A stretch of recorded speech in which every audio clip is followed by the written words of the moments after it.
Hello everyone, আমি সালেহা চলে এসেছি নতুন একটা ভিডিও নিয়ে। কালকে রাত্রেবেলা বেশ কিছুটা কাজ আমি এগিয়ে রেখে দিয়েছিলাম, আর সকালবেলা ঘুম থেকে উঠে দেখলাম ব্যাগে কতগুলো জামা কাপড় জমে গেছে। তাই সকাল সকাল ছাদে চলে এলাম জামা কাপড়গুলো মেলতে।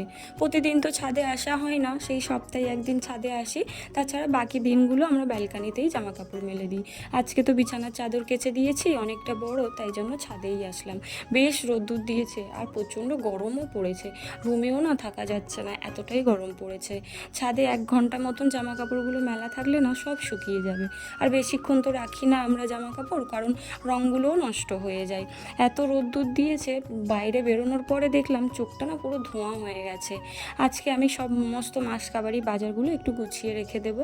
কালকে রাত্রেবেলা অনেকটা কাজ তো আমার এগোনো ছিল, তোমরা তো আগের ভিডিওতে দেখেছো। বাড়ির যত শোপিসগুলো ছিল সবগুলো আমি ডাস্টিং করেছি। এর আগের সপ্তাহে আমি না বাড়ির কোনো কাজও করতে পারিনি, গিয়েছিলাম একটু বোনের সাথে দেখা করতে।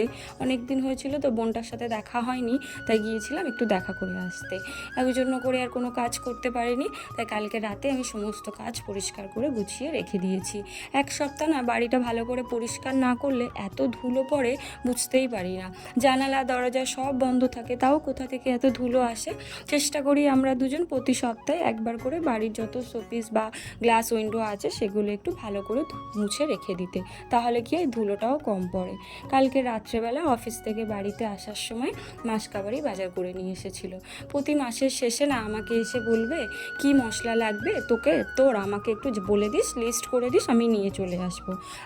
আমি তো মনে থাকে না আমার, ওই নিজে কিচেনে গিয়ে সমস্ত জিনিস দেখে নেয় কি কি মশলা লাগবে না লাগবে, তার সমস্ত লিস্ট করে নিয়ে বাজারে গিয়ে বাজার করে নিয়ে আসে।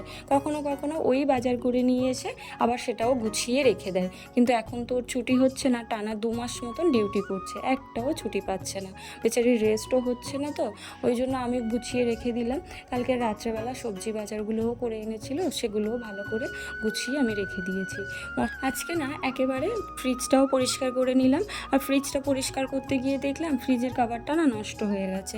এই ফ্রিজের কাভারটা আমার 8 বছর হয়েছে, এই ফ্রিজের কাভারটা চলছে। আমি যখন ফ্রিজ কিনেছিলাম সেই তখন থেকেই ফ্রিজের কাভারটাই আছে। ভালো কোয়ালিটির ছিল তো অনেক দিন ব্যবহার করতে পেরেছি। আজকে দেখে মনে হলো যে না, আমাকে একটা ফ্রিজের কাভারও অর্ডার দিতে হবে। রবিবার মানে জানো তো কত কাজ করতে হয়, ঘর পরিষ্কার করা, কিচেন পরিষ্কার করা, সমস্ত কাজ একা করতে হবে। যেহেতু ওর তো ছুটি নেই, আজকে অনেকগুলো কাজ করে রেখে দিয়েছি। আজকের ভিডিওটা এই পর্যন্ত, দেখা হচ্ছে নতুন কোনো একটা ভিডিওতে। সবাই ভালো থাকবেন। আমার ভিডিও তোমাদের কেমন লাগে প্লিজ কমেন্ট করে কিন্তু জানিও। থ্যাংক ইউ সবাইকে, টাটা।